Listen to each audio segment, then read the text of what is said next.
क्या इस बात का इनाम नरेंद्र मोदी जी को मिलता है कि आप दौरा करने वाले प्रधानमंत्री हैं, आप एक बहादुर सेना के नकारे प्रधानमंत्री हैं?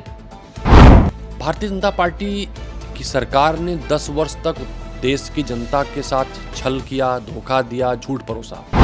वो स्कूल बंद करने पर आगे बढ़ रहे हैं। हम अपने कार्यक्रमों के आधार पर भारतीय जनता पार्टी की सरकार को हटाने पर काम कर रहे हैं कि भारतीय जनता पार्टी की सरकार अपने विज्ञापन छपवाने के लिए दारू तो बिकवाती है, लेकिन उत्तर प्रदेश में बढ़ती बेरोजगारी, भ्रष्टाचार, अधिकारियों द्वारा लूट और भारतीय जनता पार्टी के मंत्रियों और विधायकों द्वारा ठेकेदारी पर सवाल न पूछे, इसलिए उत्तर प्रदेश के लोगों को अशिक्षित बनाना चाहती है। ऑपरेशन सिंदूर में बढ़ चढ़कर देश की सभी पार्टियों ने हिस्सा लिया और सेना के शौर्य पर बड़ा गर्व महसूस किया, लेकिन अचानक से ट्रंप के ट्वीट के बाद मोदी जी पीछे हट जाते हैं। उसके बाद सेना का बयान आता है कि देश को इस चीज़ों की ज़रूरत है। कई सारे और दुनिया भर के देशों का बयान आ जाता है। सबसे दुखद बात ये होती है, एक बहादुर सेना वाले देश का प्रधानमंत्री सैकड़ों इनाम लेकर आता है, सैकड़ों देश के दौरे पर जाता है। आपने कहा कि जब पार्लियामेंट चल रही तब मोदी जी विदेश चले जाते हैं, शायद इनाम लेने गए हों, लेकिन देश की जनता उन पर बड़ा धिक्कार मारती है और कहती है कि प्रधानमंत्री जी, आप 10-10 हज़ार की आबादी वाले देश से इनाम तो लेने जाते हैं, लेकिन 10 हज़ार की आबादी वाले देश जो आपको इनाम देते हैं वो आपके साथ खड़े क्यों नहीं होते हैं? पाकिस्तान से टुच्चे देश के खिलाफ मुकाबला होता तब भी नहीं खड़े होते हैं। नमस्कार, आप देख रहे हैं 24 अड्डा न्यूज। मैं हूं आपके साथ शुभम अवस्थी। हमारे साथ बातचीत के मौजूद है पूर्व एमएलसी दीपक सिंह जी। उत्तर प्रदेश की राजनीति की बात की जाए, केंद्र की राजनीति की बात की जाए, बहुत सारे सवालों के जवाब जानेंगे। दीपक जी, सबसे पहले बहुत बहुत स्वागत है आपका। Thank you. जिस तरीके से केंद्र से शुरुआत करते हैं, केंद्र की राजनीति में मानसून सत्र की शुरुआत होती है, पहले दिन का सदन चलता है, अचानक से उपराष्ट्रपति का इस्तीफा आ जाता है। हम तो यही जानते हैं कि अभी मोहन भागवत जी जो आरएसएस के प्रमुख हैं और भारतीय जनता पार्टी की मदर कहते हैं आरएसएस को, उन्होंने कहा था कि जो उम्र का 74 साल का पड़ाव पूरा कर ले रहे हैं, इस्तीफा दे दें। और शायद भारतीय जनता पार्टी में मुरली मनोहर जोशी जी, लाल कृष्ण आडवाणी जी, इसीलिए अज्ञातवास झेलना पड़ा, घर बैठना पड़ा। तो मुझे लगता है धनखड़ जी ने साहस दिखाया और मोहन भागवत जी की बात को मानी होगी, उन्होंने इस्तीफा दे दिया होगा। शायद आगे ऐसे परिणाम देखने को और मिलें, जो लोग 75 साल 74 साल पूरे कर लें, शायद उनमें भी इस तरह का साहस हो। चूँकि ये भारतीय जनता पार्टी और भारतीय जनता पार्टी से जुड़ी सरकार का मामला है, इसलिए जो पब्लिक डोमेन में चीज़ें हैं, सोशल मीडिया पर हैं, जनता के मन में, वो मैंने बताई। अच्छा, लेकिन एक सवाल ये भी आता है कि मानसून सत्र की शुरुआत होती है, बहुत सारे मुद्दे रहते हैं जिन पर विपक्ष बात करने के लिए कहता है। प्रधानमंत्री का अचानक दौरा विदेश का हो जाता है, अचानक से इस्तीफा आ जाता है। अगर सारी कड़ियों को जोड़ा जाए, दीपक जी, क्या हो रहा है? क्या कड़ियों का महत्व अगर देखा जाए इसका? वो कहते हैं ना, वो जब नास मनुज पर छाता है, पहले विवेक मर जाता है। भारतीय जनता पार्टी की सरकार ने 10 वर्ष तक देश की जनता के साथ छल किया, धोखा दिया, झूठ परोसा। अब एक के बाद एक हर चीज़ें मोदी जी के खिलाफ हो रही, भाजपा के खिलाफ हो रही हैं। जिस तरह से ऑपरेशन सिंदूर में बढ़ चढ़कर देश की सभी पार्टियों ने हिस्सा लिया और सेना के शौर्य पर बड़ा गर्व महसूस किया, लेकिन अचानक से ट्रंप के ट्वीट के बाद मोदी जी पीछे हट जाते हैं। उसके बाद सेना का बयान आता है कि देश को इस चीज़ों की ज़रूरत है। कई सारे और दुनिया भर के देशों का बयान आ जाता है।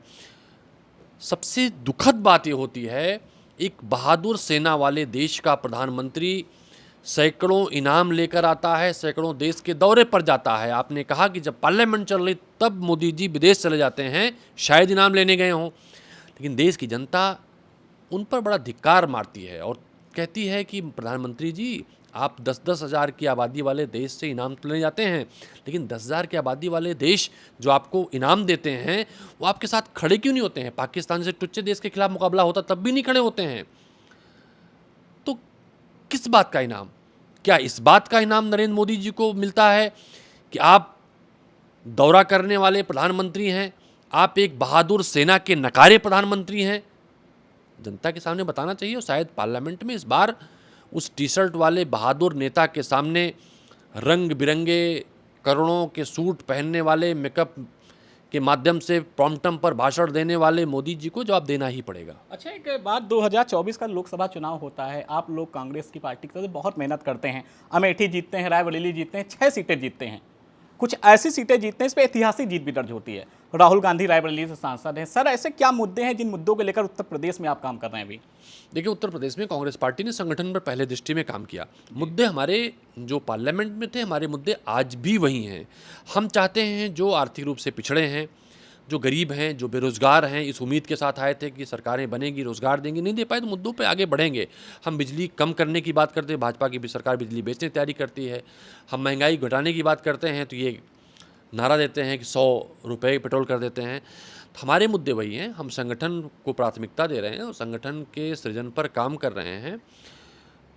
अंतिम पड़ाव पर है संगठन पे। हमने न्याय पंचायत तक का गठन कर लिया कांग्रेस पार्टी ने। बाकायदे उनकी हमारे प्रभारी अविनाश पांडे जी, उत्तर प्रदेश कांग्रेस की पूरी यूनिट उनकी 1-to-1 बैठक कर रही है। सारे फुटेज सामने आ रहे हैं।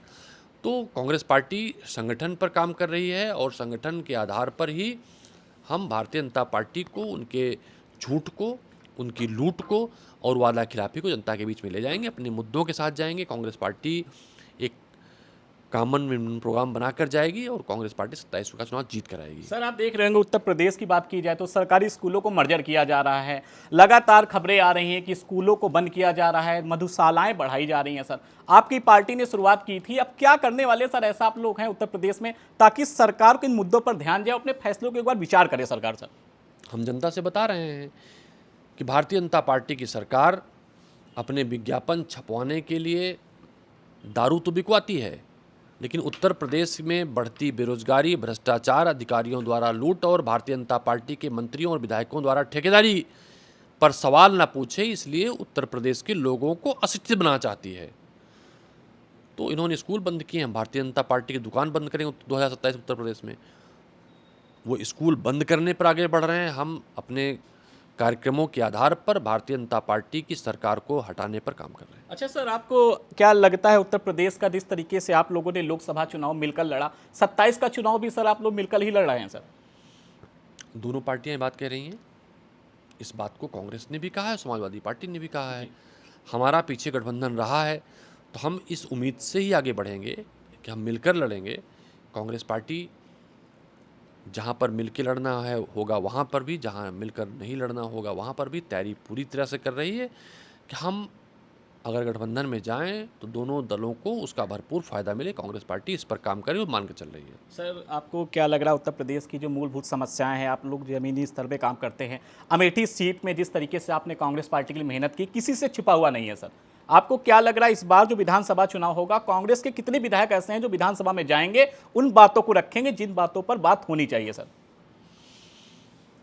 ये चीज़ें स्पष्ट हैं। अभी कितनी सीटें कांग्रेस पार्टी लड़ेगी, लंबा टाइम है। लेकिन अगर आपने पीछे कवर किया हो तो उत्तर प्रदेश की पिछली विधानमंडल में सबसे ज़्यादा मुखर कांग्रेस पार्टी होती थी।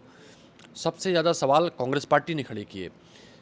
जर्नलिस्टों को मुद्दे कांग्रेस पार्टी ने दिए जो खबरें बनती थी। हम लोग कम लोग थे।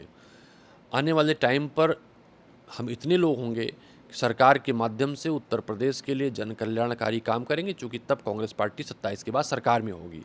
और भारतीय जनता पार्टी की तरह हम विज्ञापन पर काम नहीं करेंगे, विज्ञापन आधारित काम नहीं करेंगे, सरकार का चेहरा चमकाने के लिए काम नहीं करेंगे।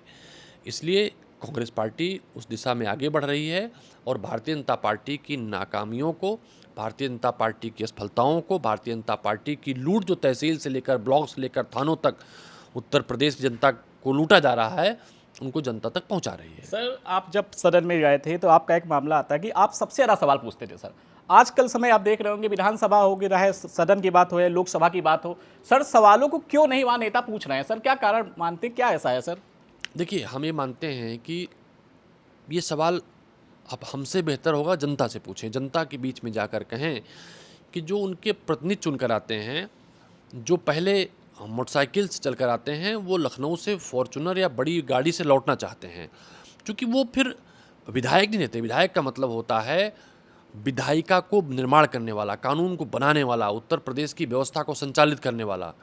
वो ठेकेदार बन जाता है, वो लाइजनर बन जाता है, वो प्रॉपर्टी डीलर बन जाता है। तो प्रॉपर्टी डीलर, ठेकेदार सरकार से सवाल नहीं पूछ सकता। सरकार से सवाल पूछने के लिए आपके अंदर हिम्मत और हौसले होने चाहिए और आपका दामन भी कहीं न कहीं साफ होना चाहिए। अन्यथा सरकारें धमकाती हैं और मुर्गा बनाकर अपनी जेब में डाल लेती है। और धन्यवाद सर बातचीत करने के लिए। तो आपने सुना, हमारे साथ बातचीत कर रहे थे कांग्रेस के जाने माने दिग्गज नेता दीपक सिंह, जो पूर्व एमएलसी हैं। इन्होंने बहुत सारे सवालों के जवाब दिए हैं। जगदीप धनखड़ उपराष्ट्रपति का इस्तीफा चर्चा का विषय बना हुआ, उत्तर प्रदेश की राजनीति के ताजा जो हालात हैं उन हालातों पर ही बातचीत की है। वीडियो जर्नलिस्ट अंकित के साथ शुभम अवस्थी, लखनऊ से 24 अड्डा न्यूज के लिए। नमस्कार।